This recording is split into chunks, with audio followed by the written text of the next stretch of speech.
মনের আবেগ বা অনুভূতি প্রকাশক ক্রিয়াগুলি প্রধানত কন্টিনিউয়াস টেন্সে ব্যবহার হয় না, তাই এদের নন কন্টিনিউয়াস ভার্ব বা নন প্রোগ্রেসিভ ভার্ব বলা হয়।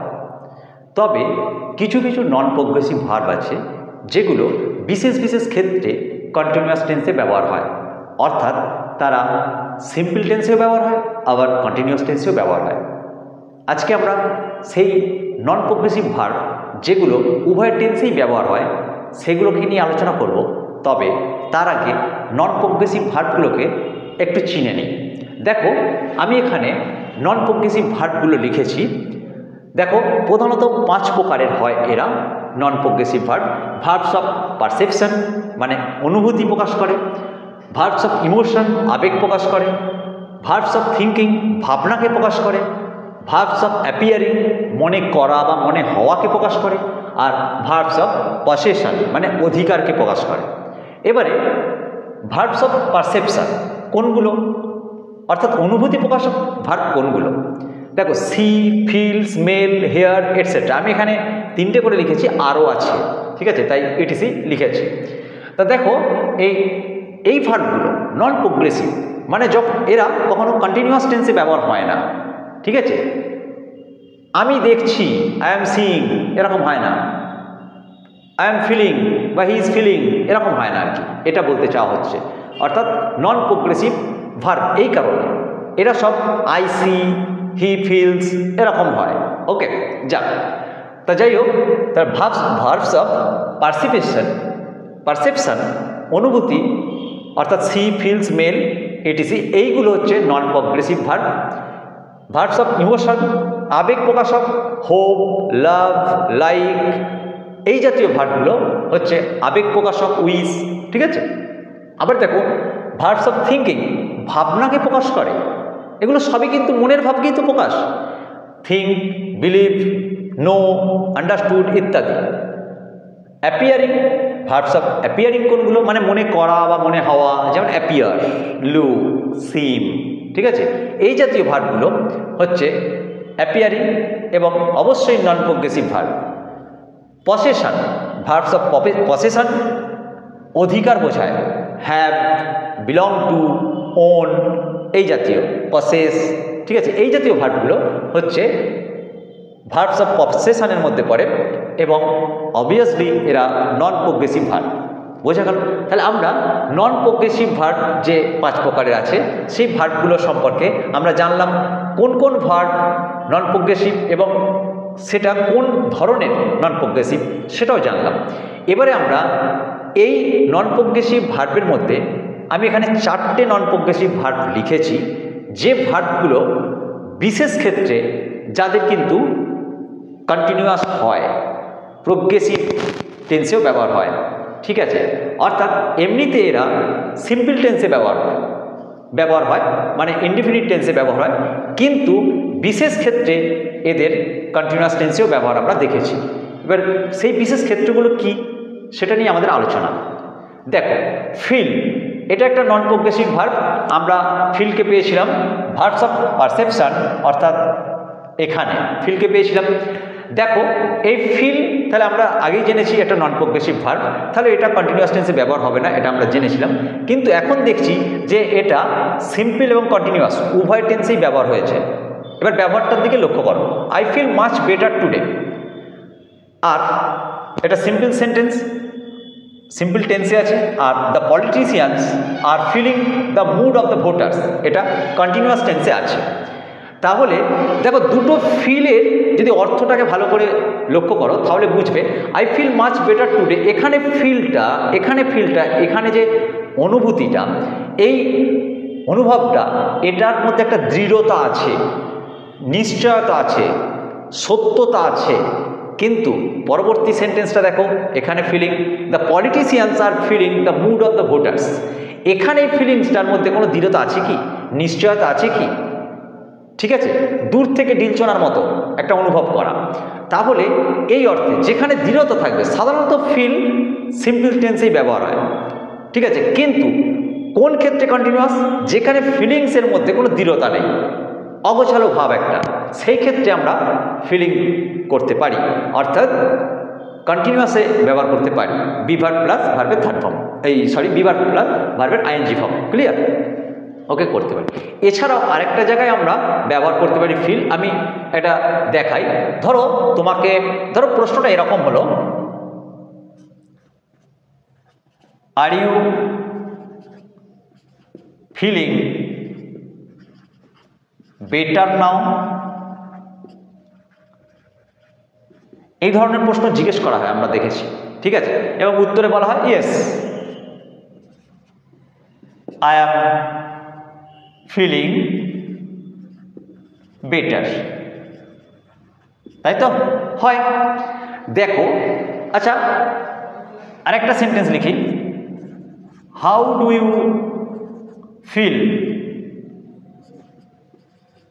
নাও?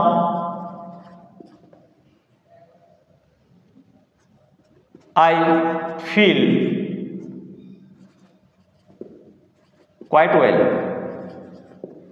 ধরো আমি এখানে একটা প্রশ্ন উত্তর, এখানে একটা প্রশ্ন উত্তর লিখেছি। লক্ষ্য করো, are you feeling better now? Yes I am feeling better. এখানে আমরা দেখছি যে আর ফিলিং মানে কন্টিনিউয়াস, এখানে অ্যাম ফিলিং কন্টিনিউয়াসেই উত্তর দেওয়া হয়েছে, প্রশ্নটাও কন্টিনিউয়াসে, উত্তরটাও কন্টিনিউয়াসে করা আছে। এখানে দেখো ফিল, ডু ফিল মানে এখানে সিম্পল বা ইনডিফিনিট টেন্স ব্যবহার করা হয়েছে, এখানেও ইনডিফিনিট টেন্স ব্যবহার করা হয়েছে। ঠিক আছে, দেখো দুটো জিনিসকে এবার পার্থক্যটা বোঝার চেষ্টা করো। দেখো এখানে কম্পারেটিভ ডিগ্রি অর্থাৎ তুলনা করা হয়েছে, এখানে দেখো তুলনা করা হয়েছে। Are you feeling better now অর্থাৎ আগের থেকে তুমি এখন ভালো আছো, ভালো বোধ করছো কি? ঠিক আছে, আগের থেকে অর্থাৎ তুলনা করা হচ্ছে আগের সঙ্গে এখনের সময়ের, সেই অর্থে কিন্তু এখানে কি হয়েছে না কন্টিনিউয়াস হয়েছে, অর্থাৎ are you feeling better now. আর এখানে দেখো কিন্তু কোনো তুলনা হচ্ছে না, how do you feel now, তুমি এখন কেমন বোধ করছো? ঠিক আছে, এখানে কিন্তু কন্টিনিউয়াস কম্প্যারিজন নেই, অর্থাৎ তুলনা নেই।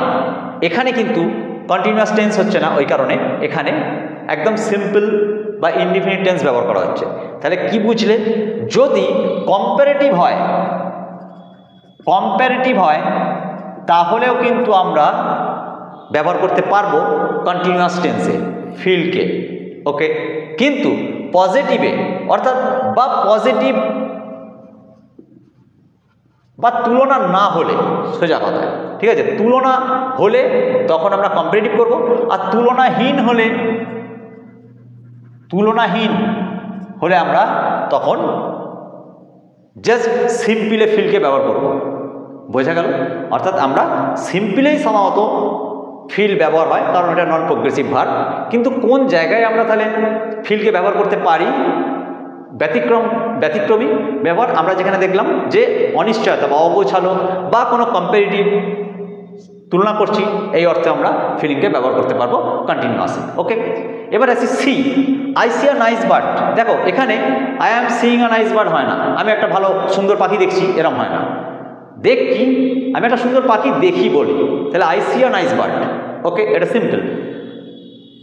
কিন্তু I am seeing and seeing, আমি দেখছি তো দেখছি, ঠিক আছে, এই রকম যদি হয় মানে দেখো এটা কিন্তু দেখছি, একদম দেখা ক্রিয়াটা, ঠিক আছে। আর এখানে দেখা মানে এরকম হতে পারে যে আমি তোমায় দেখছি তো দেখছি, আমি দেখছি ও কতটা বার বাড়তে পারে, আমরা এরকম বলি না? তাই এরকম এখানে কিন্তু দেখা বলতে সেই দেখা অর্থে নয়, বোঝার চেষ্টা করছি ইত্যাদি ইত্যাদি, অর্থাৎ এখানে যে মেন ভার্বটার মধ্যে দৃঢ়তা আছে, কিন্তু এখানে সেটা নেই। সুতরাং এখানে আমরা I am seeing and seeing করতে পারি, কিন্তু কখনোই আমরা আই সি অ্যান্ড সি করতে পারবো না। Clear? I am seeing and seeing মানে আমি দেখছি তো দেখছি, ঠিক আছে, কিন্তু আই সি অ্যান্ড সি এটা হবে না, ভুল হয়ে যাবে ইংরেজিটা, ঠিক আছে। কারণ তখন কিন্তু দেখা মানে দেখা, একদম দেখা, লক্ষ্য করা, ঠিক আছে। তা যাই হোক, তাহলে আমরা কি বুঝলাম?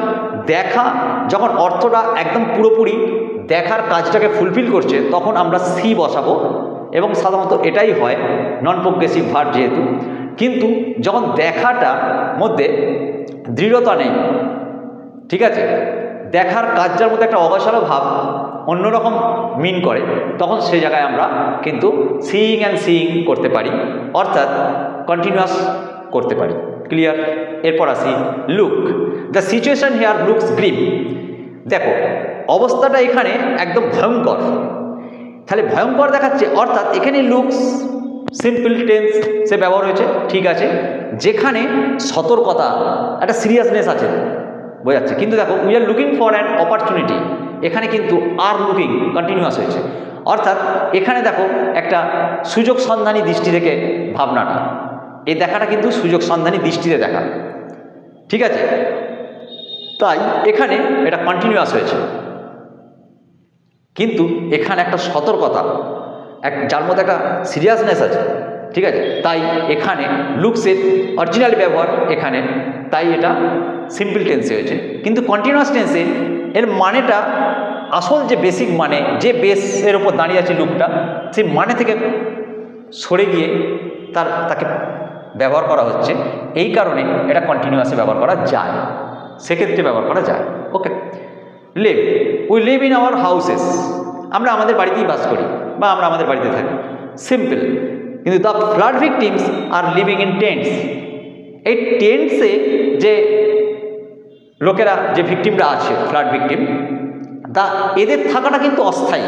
এই অস্থায়ী বাস করা, এক্ষেত্রে আমরা কিন্তু কন্টিনিউয়াস ব্যবহার করতে পারি, ঠিক আছে, লিভ ভার্বের কন্টিনিউয়াস ফর্ম বা প্রোগ্রেসিভ ফর্ম ব্যবহার করতে পারি।